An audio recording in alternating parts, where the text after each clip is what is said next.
ഗുരുർബ്രഹ്മാ ഗുരുർവിഷ്ണു ഗുരുർദേവോ മഹേശ്വരഃ ഗുരു സാക്ഷാത് പരം ബ്രഹ്മ തസ്മൈ ശ്രീ ഗുരവേ നമഃ.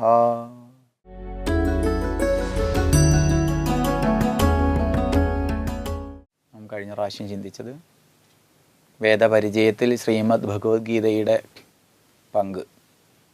അതിൽ അനേകം ഗീതകളിലുള്ളതിൽ ലോകത്തിൽ ഏറ്റവും കൂടുതൽ പ്രചരിച്ച വ്യാഖ്യാനിക്കപ്പെട്ട ശ്രീമദ് ഭഗവത്ഗീതയിലെ ഒന്നാമത്തെ ശ്ലോകത്തെ, ആ ശ്ലോകം അവതരിപ്പിക്കാനുണ്ടായ സാഹചര്യം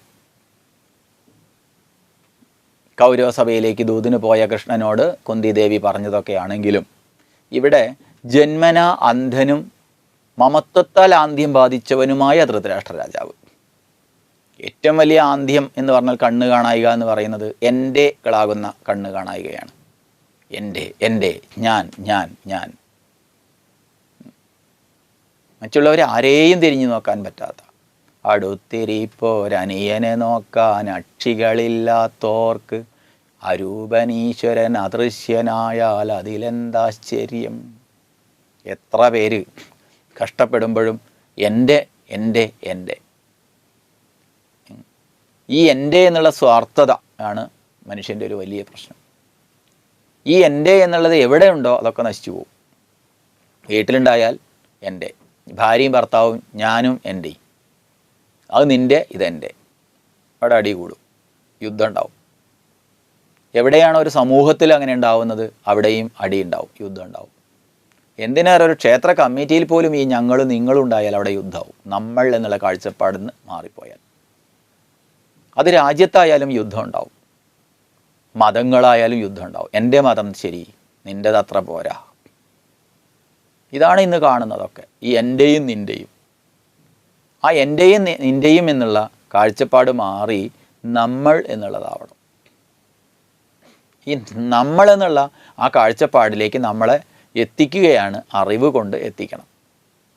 അതാണ് ഇവിടെ ഗീതയുടെ ഉദ്ദേശം.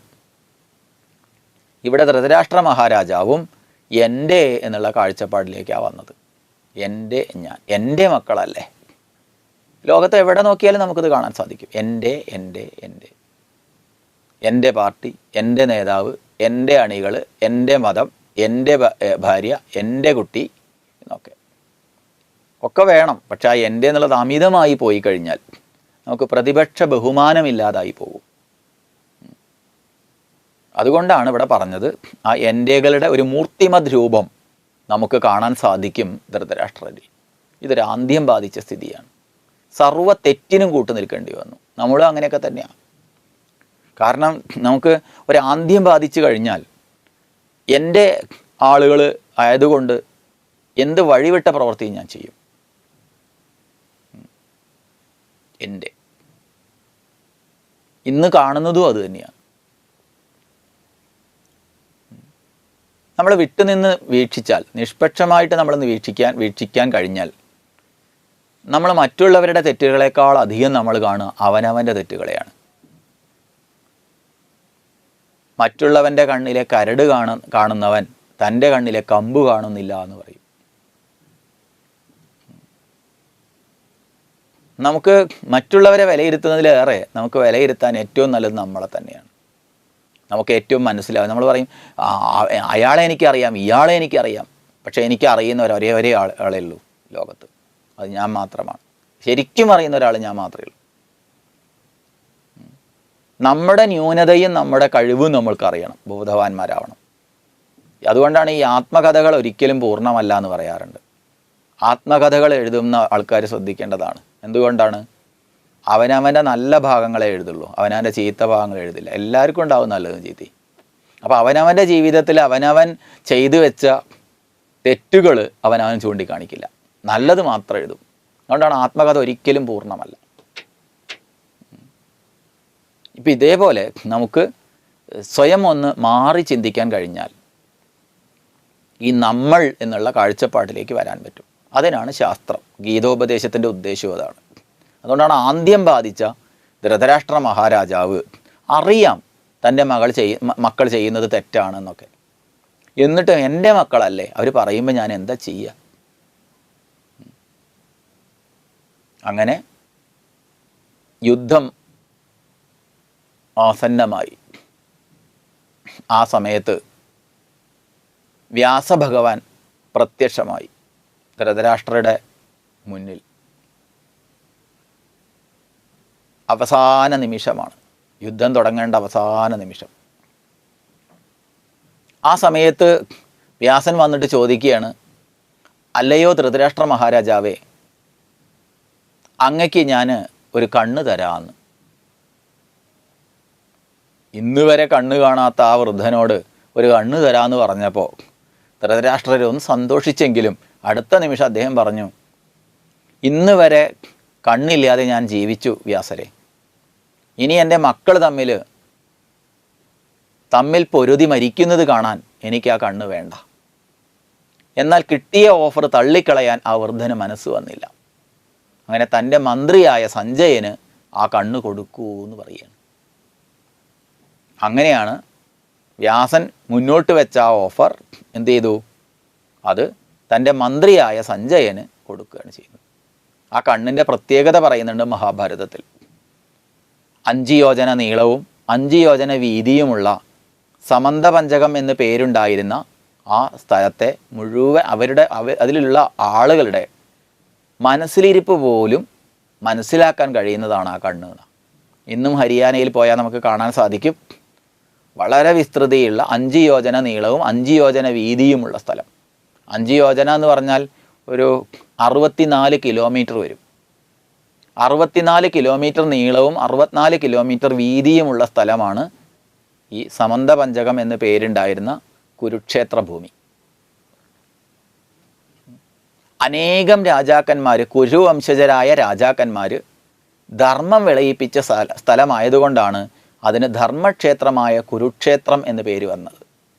ഇന്ന് വരെ ധർമ്മം വിട്ട പ്രവൃത്തി അവിടെ ഉണ്ടായിട്ടില്ല. അതുകൊണ്ടാണ് യുദ്ധത്തിന് തിരഞ്ഞെടുത്തതും അതുതന്നെ. കാരണം അങ്ങനെയെങ്കിലും നല്ല സ്ഥലം തിരഞ്ഞെടുത്തിട്ടെങ്കിലും ഒരു മനമാറ്റം ഉണ്ടായെങ്കിലോ.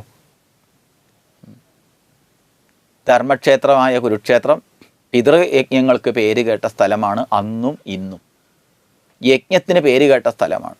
അത്രയുള്ള ഒരു പുണ്യസ്ഥലമായിട്ടാണ് ഈ കുരുക്ഷേത്രത്തെ കാണുന്നത്. ധർമ്മം വിളയിപ്പിക്കുക എന്ന് പറഞ്ഞാൽ വെറും പ്രസംഗം കൊണ്ടല്ല. ധർമ്മം എപ്പോഴും വിളയുന്നത് അവനവൻ ആവശ്യമുള്ള വസ്തുവകകൾ ഉണ്ടായിക്കൊണ്ടാണ്. നമുക്കില്ലാത്തതും അതാണ്. ഇവിടെ ധർമ്മം വിളയാത്തത് എന്താണെന്ന് ചോദിച്ചാൽ, നമ്മൾ ഉപയോഗിക്കുന്ന വസ്തുവകകൾ നമ്മൾ ഉണ്ടാക്കുന്നില്ല, ഒക്കെ ഇറക്കുമതി ചെയ്യണം.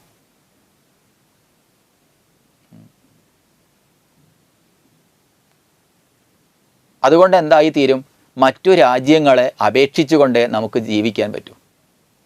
അപ്പോൾ അവിടെ ധർമ്മം പുലരില്ല. ചൈനയെയോ അല്ലെങ്കിൽ മറ്റു രാജ്യങ്ങളെയോ അമേരിക്കയെയോ അല്ലെങ്കിൽ എന്തിനേറെ പച്ചക്കറി വരണമെന്നുണ്ടെങ്കിൽ തമിഴ്നാട്ടിൽ നിന്ന് വരണം, അരി വരണമെങ്കിൽ ആന്ധ്രയിൽ നിന്ന് വരണം. നമുക്ക് വേണ്ട വസ്തുവകകളൊന്നും തന്നെ നമുക്കില്ല. അങ്ങനെ വരുമ്പോൾ ധർമ്മം വിളയില്ല. മറ്റുള്ളവരുടെ ആജ്ഞാനുവർത്തിയായി നമ്മൾ തീരേണ്ടി വരും. എന്നാൽ ധർമ്മക്ഷേത്രമായ കുരുക്ഷേത്രത്തിൽ അവനവന് വേണ്ടത് ഉണ്ടാക്കി കൃഷി നടത്തി, കൃഷിയിലൂടെ ധർമ്മം പുലരൂ എന്ന് പറയുമ്പോൾ കൃഷി ലാഭകരമല്ല എന്നൊക്കെ ആർഭാടത്തിന് തികയില്ല. പക്ഷെ അതേ സമയത്ത് ഈ കൃഷി എപ്പോഴാണോ നാണ്യവിളകളുടെ പിന്നാലെ പോയത്, കൃഷിയൊക്കെ നശിപ്പിച്ച് കളഞ്ഞ് പെട്ടെന്ന് റബ്ബർ വെച്ച് പിടിപ്പിച്ച്, ഇപ്പോൾ റബ്ബറും മുറിച്ച് ഇപ്പോൾ വേറെ ചിലതും വെച്ച് പിടിപ്പിക്കുകയാണ്. അപ്പോഴും ആർക്ക് വേണമെങ്കിലും നമ്മെ നശിപ്പിക്കുക. അവർ പറയുന്നത് നമ്മൾ കേൾക്കേണ്ടി വരും. സ്വയം പര്യാപ്തരല്ല. പക്ഷെ ഇന്ന് വരെ പാരമ്പര്യം അങ്ങനെയായിരുന്നു. ഏത്? കൃഷിയിലൂടെ ധർമ്മം വിളയിപ്പിച്ചു. അവനവന് വേണ്ട വസ്തുവകകൾ ഉണ്ടാക്കിക്കൊണ്ട് ധർമ്മം വിളയിപ്പിച്ച സ്ഥലമായിരുന്നു കുരുക്ഷേത്രം. അങ്ങനെയുള്ള കുരുക്ഷേത്രം ഇന്ന് ഒരു യുദ്ധക്കളത്തിന് സാക്ഷിയാവാൻ പോവുകയാണ്. അവിടെയുള്ള ആളുകളുടെ മനസ്സിലിരിപ്പ് പോലും അറിയാൻ കഴിയുന്ന ഒരു കണ്ണാണ് സഞ്ജയനാകുന്ന മന്ത്രിക്ക് വ്യാസൻ കൊടുത്തത്. സഞ്ജയന ആദ്യ കണ്ണുണ്ട്, അത് മാംസചക്ഷുസുകളാണ്. ഇത് ആ കണ്ണല്ല, ഇത് വിജ്ഞാനമാകുന്ന കണ്ണാണ് എന്ന് മനസ്സിലാക്കണം. സഞ്ജയനെ കിട്ടൂന്ന് പറഞ്ഞിട്ടില്ല കേട്ടോ. ഇത് വായിക്കുന്ന ആർക്കും കിട്ടും, കിട്ടിയാൽ നല്ലതാണ്. ഈ ദിവ്യമായ കണ്ണ് നമുക്ക് കിട്ടിയാൽ, നമ്മളൊക്കെ ആ കണ്ണിൻ്റെ സ്ഥാനം തന്നെ മറച്ചു വെച്ച ആൾക്കാരാണ് നമ്മൾ പലരും. പിന്നെ മൂന്നാമത്തെ കണ്ണ് എന്നൊക്കെ പറയുന്നില്ലേ, തൃക്കണ്ണ് ഒക്കെ, ശിവൻ്റെ കണ്ണ്. സിനിമാ പാട്ടുകളൊക്കെ ഉണ്ട്, കാമവും ക്രോധവും ഭസ്മമാക്കും നിൻ്റെ മൂന്നാം തൃക്കണ്ണിലൂടെ എന്നൊക്കെ. അപ്പോൾ ആ കണ്ണുണ്ടല്ലോ, പുരികത്തിൻ്റെ ഇടയ്ക്ക് നെല്ലിക്കയുടെ കുരുവിനോളം വലിപ്പമുള്ള നാഡികൾ സന്ധിക്കുന്ന സ്ഥാനം, അത് വായു സമ്പർക്കം തടസ്സം ചെയ്യാൻ പാടില്ലെന്നും അവിടെ സിന്തറ്റിക് പശ ഉപയോഗിച്ച് ഒട്ടിപ്പോ പൊട്ടുകൾ തുടരുതെന്നും ഒക്കെ വിധിയുണ്ട്. കാരണം അത് മറയ്ക്കപ്പെട്ട് കഴിഞ്ഞാൽ, സൂര്യരശ്മികൾ പതിക്കാതിരുന്നാൽ, വായു സമ്പർക്കം ഇല്ലാതിരുന്നാൽ സ്കിൻ ക്യാൻസറിന് കാരണമാവുമെന്ന് കണ്ട് അത് നിരോധിച്ചിട്ടുണ്ട് പല രാജ്യങ്ങളും. നമ്മളൊക്കെ അത് അടച്ചിടുന്ന അവിടെ, എനിക്ക് വിജ്ഞാനമാകുന്ന കണ്ണ് തുറക്കണ്ട ആ സ്ഥാനം. നെഞ്ചുഭാഗത്തുണ്ടാകുന്ന മർമ്മം എപ്പോഴും അടച്ചിടേണ്ടതാണ്, അത് വായു സമ്പർക്കം തടസ്സം ചെയ്യേണ്ടതാണ്. എന്നാൽ നെറ്റിയുടെ മർമ്മസ്ഥാനം, പുരികത്തിനിടയ്ക്കുള്ള ആ മർമ്മസ്ഥാനം വായു സമ്പർക്കം തടസ്സം ചെയ്യാൻ പാടില്ല എന്ന് പറഞ്ഞ സ്ഥാനമാണ്. ആ സ്ഥാനം എന്തെങ്കിലും ഒരു തിലകത്തിലൂടെ വേണം സൂര്യരശ്മികൾ പതിക്കാൻ എന്നാണ്. അതിന് 64ഓളം കുറിക്കൂട്ടുകളെക്കുറിച്ച് ശാസ്ത്രം പറയുന്നുണ്ട്. അതൊന്നും ഉപയോഗിക്കാതെ, എന്തായാലും വേണ്ടില്ല, എന്തായാലും വേണ്ടില്ല, അതൊന്നും ഇല്ലാതെ നമ്മളത് മറച്ചിടും. അങ്ങനെ സ്ഥിരം കലയായിത്തീരും. പിന്നെ ടെൻഷനും തലവേദനയും കൂടും അത് മറയ്ക്കപ്പെടുന്ന സമയത്ത്. അങ്ങനെയുള്ള ആളുകളിൽ കൂടുതൽ തലവേദന, ഈ ഭാഗത്തുണ്ടാവുന്ന തലവേദന കൂടുമെന്നാണ് പറയുന്നത് ആയുർവേദം. അപ്പം അതുകൊണ്ട് മൂന്നാമത്തെ കണ്ണ് അതാണത്. ഈ കണ്ണാണ് ലഭിച്ചത് എന്നാണ് പറയുന്നത്, വിജ്ഞാനമാവുന്ന കണ്ണ്.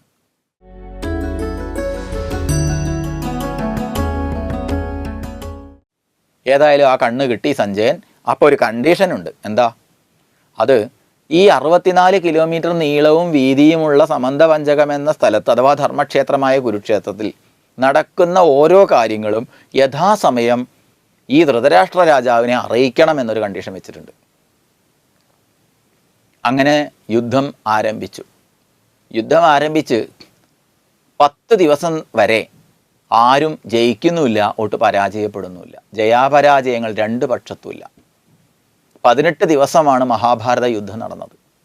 10 ദിവസം വരെ ആരും ജയിക്കുന്നുമില്ല, തോൽക്കുന്നില്ല. അപ്പോൾ കാണാൻ നല്ല രസമാണ്, യുദ്ധം കാണാൻ നല്ല രസം. കാരണം ആരും ജയിക്കുന്ന തുല്യ ശക്തികളാണ് പോരാടുന്നത്. ഒരു ഭാഗത്ത് 11 അക്ഷോണി സൈന്യമുണ്ട്, മറുഭാഗത്ത് 7 അക്ഷോണി സൈന്യമേ ഉള്ളൂ. അങ്ങനെ 18 അക്ഷോണി സൈന്യമാണ്. 18 ദിവസമാണ് യുദ്ധം ഉണ്ടായത്. 10 ദിവസം വരെ തുല്യ പോരാളികളെ പോലെ അവർ പൊരുതി, വീറോടുകൂടി. അപ്പോൾ സഞ്ജയൻ ദിവസവും പോയി പറയാമെന്ന് ആ കണ്ടീഷൻ ഏറ്റുന്നത്. ഇത് കണ്ടങ്ങ് രസിച്ചു നിന്നു സഞ്ജയൻ. 10ാമത്തെ ദിവസം ഭീഷ്മ പിതാമഹൻ വീണു, അർജുന ശരമേറ്റ് ശരശയ്യയിലേക്ക്, കൂർത്തുമൂർത്ത ശരങ്ങളിലേക്ക് അങ്ങ് വീണു. കാരണം ഭീഷ്മർ കണ്ടുകൊണ്ടാണ് എല്ലാവരുടെയും പ്രതീക്ഷ ഭീഷ്മരിലാണ്. കാരണം അദ്ദേഹം സ്വച്ഛന്ത മൃത്യുവാണ്, പിതാമഹനുമാണ്. സ്വച്ഛന്ത മൃത്യു എന്ന് അയാൾ വിചാരിച്ചാലേ അയാൾക്ക് മരിക്കുള്ളൂ എന്നുള്ളൊരു വരമുണ്ട്. മറ്റൊന്ന്, ശിഖണ്ഡിയോട്, ആണും പെണ്ണും കെട്ടവരോട്, നപുംസകത്തോട് ഞാൻ യുദ്ധം ചെയ്യില്ല എന്ന് അദ്ദേഹം പറഞ്ഞിട്ടുണ്ട്. അതുകൊണ്ട് ശിഖണ്ഡി മുന്നിൽ വരാതെ നോക്കിയാൽ മതി, നപുംസകം മുന്നിൽ വരാതെ നോക്കിയാൽ മതി, പിന്നെ യുദ്ധം ചെയ്യില്ല. അതുകൊണ്ട് അദ്ദേഹം ജീവിച്ചിരിക്കുന്ന കാലത്തോളം പരാജയം ഉണ്ടാവില്ല എന്നൊരു പ്രതീക്ഷ അർപ്പിച്ചിട്ടുണ്ട് ആര്? ദുര്യോധനാദികൾ. അതുകൊണ്ട് ആ ഭീഷ്മർ വീണു എന്ന് കേട്ടപ്പോൾ ഇവർക്ക് പേടിയായി. സഞ്ജയനും ആകെ ഭയപ്പെട്ടു. ഉടനെ ഓർമ്മ വന്നു, അല്ല ഓരോ സന്ദർഭവും ഞാൻ അറിയിക്കാമെന്ന് പറഞ്ഞിട്ടുണ്ടല്ലോ. ഉടനെ ഓടി ധൃതരാഷ്ട്ര മഹാരാജാവിനോട് ചെന്ന് പറഞ്ഞു, അല്ലയോ ധൃതരാഷ്ട്ര മഹാരാജാവേ, ഭീഷ്മർ വീണു എന്ന് പറഞ്ഞു. ഇത് കേട്ട പാതി കേൾക്കാത്ത പാതി ആ വൃദ്ധൻ നിലമ്പത്തി മോഹാലസ്യപ്പെട്ടു വീണു. ആ മോഹാലസ്യത്തിൽ നിന്ന് ഉണർന്ന സമയത്ത് ധൃതരാഷ്ട്രർ ചോദിക്കുന്ന ആദ്യത്തെ ചോദ്യമാണ് ഈ ശ്ലോകം. ധൃതരാഷ്ട്ര ഉവാച ധർമ്മക്ഷേത്രേ കുരുക്ഷേത്രേ സമവേദായുത്സവഃ മാമക പാണ്ഡവാശ്ചൈവ കിമ കുർവത സഞ്ജയ. അല്ലയോ സഞ്ജയ, ധർമ്മക്ഷേത്രമായ കുരുക്ഷേത്രത്തിൽ യുദ്ധം ചെയ്യുവാൻ വേണ്ടി വന്നിരിക്കുന്ന എൻ്റെ ആളുകളും അവരുടെ ആളുകളും എന്തു ചെയ്തു? നീ എവിടെയായിരുന്നു? ഇതുവരെ പറഞ്ഞില്ലല്ലോ. അപ്പോൾ 10ാമത്തെ ദിവസമാണ് പറയുന്നതെങ്കിലും 1ാം ദിവസം മുതലുള്ളത് വിസ്തരിക്കുകയാണ് അവിടെ ചെയ്യുന്നത്. ഇനി ഇവിടുന്ന് അങ്ങോട്ടുള്ള ഭാഗം അത് വിസ്തരിക്കുകയാണ്. അപ്പോൾ 2ാമത്തെ ശ്ലോകം മുതൽ കിമകുർവത സഞ്ജയ. അപ്പോൾ സഞ്ജയ ഉവാച എന്നാണ് 2ാമത്തെ ശ്ലോകം. സഞ്ജയൻ പറയുന്നു. ഇനി സഞ്ജയൻ്റെ ദൃക്സാക്ഷി വിവരണമാണ് ഗീത. ഭഗവാൻ പറഞ്ഞൊന്നുമല്ല. ഭഗവാൻ പറഞ്ഞതിനെ ഇവിടെ വ്യാസൻ എഴുതിയിട്ട് അതിനെ സഞ്ജയൻ പറയുന്ന രൂപത്തിലാണ്. സഞ്ജയൻ്റെ ദൃക്സാക്ഷി വിവരണം പോലെയാണ് ഗീതയുടെ അവതരണം. സഞ്ജയ ഉവാച ദൃഷ്ട്വാ തു പാണ്ഡവാനീകം വ്യൂഢം ദുര്യോധനസ്തദാ ആചാര്യമുപസംഗമ്യ രാജാ വചനമബ്രവീത് പശ്യേതാം പാണ്ഡുപുത്രാണാം ആചാര്യമഹതീം ചമൂം വ്യൂഢാം ദ്രുപദപുത്രേണ തവ ശിഷ്യേണ ധീമതാ അത്ര ശൂരാ മഹേശ്വാസ ഭീമാർജുന സമായുധി യുയുധാനോ വിരാടശ്ച ദ്രുപദശ്ച മഹാരഥഃ ദൃഷ്ടകേതുശ്ചേകിദാന കാശിരാജശ്ച വീര്യവാൻ പുരുജിത് കുന്തിഭോജശ്ച ശൈബ്യശ്ച നരപുംഗവഃ യുധാമന്യുശ്ച വിക്രാന്ത ഉത്തമൗജാശ്ച വീര്യവാൻ സൗഭദ്രോ ദ്രൗപദേയാശ്ച സർവ ഏവ മഹാരഥാഃ അസ്മാകം തു വിശിഷ്ടായേ താൻ നിബോധതിജോത്തമ നായക മമ സൈന്യസ്യ സംജ്ഞാർത്ഥം താൻ ബ്രവീമിതേ ഭവാൻ ഭീഷ്മശ്ച കർണശ്ച കൃപശ്ച സമിതിഞ്ജയഃ അശ്വത്ഥാമാ വികർണശ്ച സൗമദത്തിസ്തഥൈവ ച അഥവാ ജയദ്രഥ. പാഠഭേദമുണ്ട്. അന്യേ ച ബഹവഃ ശൂരാഃ മദർത്തേ ത്യക്തജീവിതാഃ നാനാശസ്ത്രപ്രഹരണാഃ സർവേ യുദ്ധവിശാരദാഃ അപര്യാപ്തം തദസ്മാകം ബലം എന്താ പറയുന്നത്? ഭീഷ്മാഭിരക്ഷിതം പര്യാപ്തം തിദമേതേഷാം ബലം ഭീമാഭിരക്ഷിതം അയനേഷു ച സർവേഷു യഥാഭാഗമവസ്ഥിതാഃ ഭീഷ്മമേവാഭിരക്ഷന്തു ഭവന്തഃ സർവ ഏവ ഹി തസ്യ സഞ്ജനയൻ ഹർഷം കുരുവൃദ്ധ പിതാമഹഃ സിംഹനാദം വിനദ്യോച്ചൈ ശംഖം ദത്മൗ പ്രതാപവാൻ തതശംഖാശ്ച ഭേര്യശ്ച പണവാനഗോമുഖാഃ സഹസൈവാഭ്യഹന്യന്ത സശബ്ദസ്തു മുലോഭവത്. വളരെ ചിന്തിക്കേണ്ട ഒരു ഭാഗമാണത്. ഗീതാവ്യാഖ്യാനമല്ല നമ്മുടെ ഉദ്ദേശം, വേദപരിചയമാണെന്നുള്ളത് കൊണ്ട് അതിൻ്റെ താല്പര്യത്തെ മാത്രം നമുക്ക് ചിന്തിച്ച് വേദത്തെ പരിചയപ്പെടാം. ഇവിടെ സഞ്ജയൻ്റെ ദൃക്സാക്ഷി വിവരണം ആരംഭിക്കുകയാണ്. ദൃഷ്ട്വാ തു പാണ്ഡവാനീകം വ്യൂഢം ദുര്യോധനസ്തദാ ആചാര്യ ഉപസംഗമ്യ രാജാ വചനമബ്രവീത്. സ്വയം രാജാവാണെന്ന് അഭിമാനിക്കുന്ന ദുര്യോധനൻ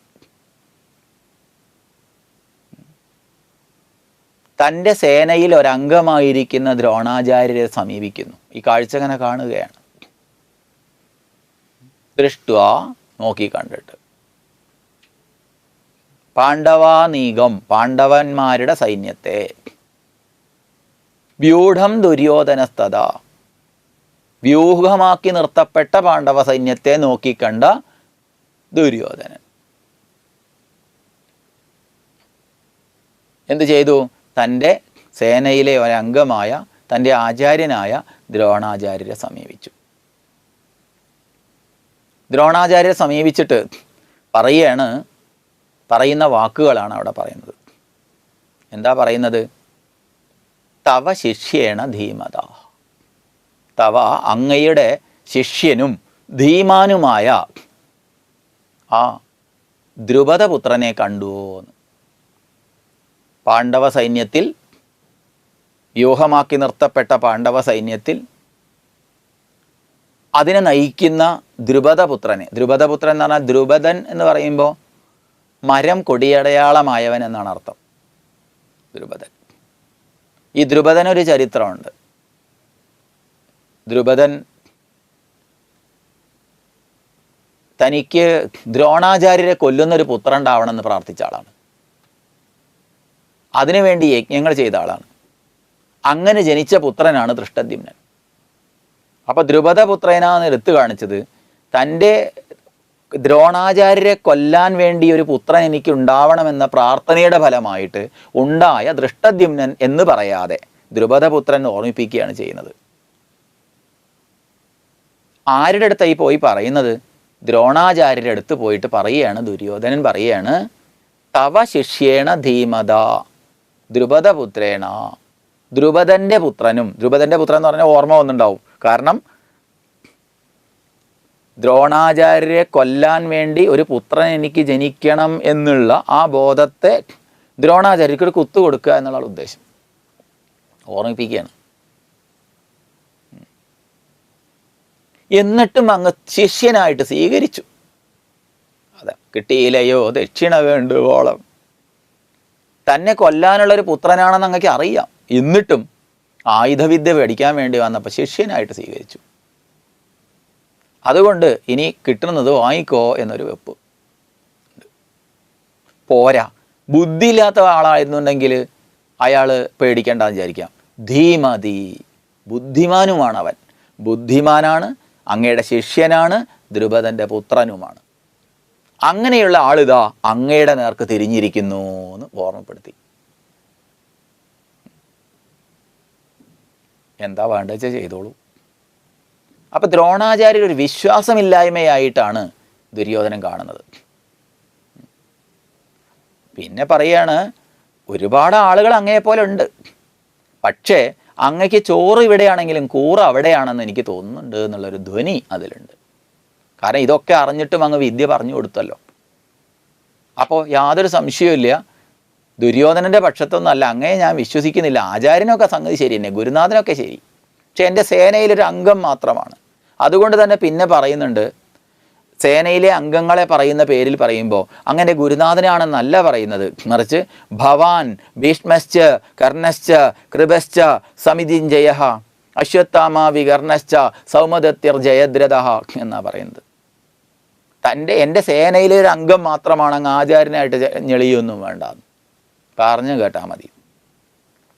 കാരണം അങ്ങയെ ഞാൻ ആചാര്യനായിട്ട് വെച്ചതിൻ്റെ ഗുണം തന്നെയാണ് ഇപ്പോൾ ഈ കാണുന്നത്. ഇപ്പം തന്നെ പരാജയ ഭീതി ദുര്യോധനെ അലട്ടിക്കൊണ്ടിരിക്കുകയാണ്. ആ പേടിയിൽ നിന്നാണ് ഈ ജൽപ്പനങ്ങൾ വരുന്നത്. ഏതായാലും അത് കഴിഞ്ഞിട്ട് പിന്നെ പറയുന്നത് എന്താ? പിന്നെ പറയുന്നത് ഇതാണ്, മഹാരഥന്മാരായിട്ടുള്ള കുറേ ആളുകളാണ് പാണ്ഡവ പക്ഷത്തുള്ളത്, മഹത്തായ രഥമുള്ളവരാണ്. എന്നാൽ ഇവിടെ പറഞ്ഞതോ തൻ്റെ പക്ഷത്തുള്ളവരോ ശൂരന്മാർ എന്ന് മാത്രം പറഞ്ഞിരിക്കുകയാണ്. തൻ്റെ പക്ഷത്തുള്ളവർ ശൂരന്മാർ, മറ്റു പക്ഷത്തുള്ളവരോ എണ്ണത്തിൽ കുറവാണെങ്കിലും അവർ മഹാരഥന്മാരാണ്. 1000 പേരോട് ഒറ്റയ്ക്ക് യുദ്ധം ചെയ്യാൻ കഴിയുന്ന ആൾക്കാരാണ് അവർ. അപ്പോൾ അവരെ കൂടുതൽ പുകഴ്ത്തിയിരിക്കുക. അപ്പം അവരെ പുകഴ്ത്തിയിട്ടുണ്ടെങ്കിൽ തന്നെ ഇത് രഹസ്യ സംഭാഷണമാണ്. തൻ്റെ സേനയുടെ വീര്യം കെടുത്താതിരിക്കാൻ വേണ്ടിയും ആവാം ദ്രോണാചാര്യരെ ഒന്ന് കുത്തി നോവിച്ചതുമാകാം. എന്നിട്ട് പറയുകയാണ്, ആ ഭാഗത്തെ ഉപസംഹരിച്ചുകൊണ്ട് പറയുകയാണ്, അപര്യാപ്തം തദസ്മാകം ബലം ഭീഷ്മാഭിരക്ഷിതം. ഭീഷ്മരാൽ രക്ഷിക്കപ്പെടുന്ന നമ്മുടെ സൈന്യം അപര്യാപ്തമാണ്, ഒന്നിനും കൊള്ളാത്തതാണെന്ന്. സംഗതിയൊക്കെ ശരി തന്നെ, എണ്ണത്തിലൊക്കെ കൂടുതലുണ്ട്, പക്ഷേ ഒന്നിനും കൊള്ളില്ല. പര്യാപ്തം തിതമേ തേഷാം ബലം ഭീമാഭിരക്ഷിതം. എന്നാൽ ഭീമനാൽ രക്ഷിക്കപ്പെടുന്ന അവരുടെ ബലം പര്യാപ്തമാണ്, എല്ലാറ്റിനും കൊള്ളുന്നതാണെന്ന് അങ്ങ് അറിഞ്ഞാലും. ഈ ഭാഗത്താണ് അവിടെ വലിയൊരു മർമ്മമുള്ളത്. തുടർന്ന് നമുക്ക് അടുത്ത സന്ദർഭത്തിൽ ചിന്തിക്കാം. ഓം ഗുരുർബ്രഹ്മ ഗുരുർവിഷ്ണു ഗുരുർദേവോ മഹേശ്വരഃ ഗുരു സാക്ഷാത് പരം ബ്രഹ്മ തസ്മൈ ശ്രീ ഗുരവേ നമഃ.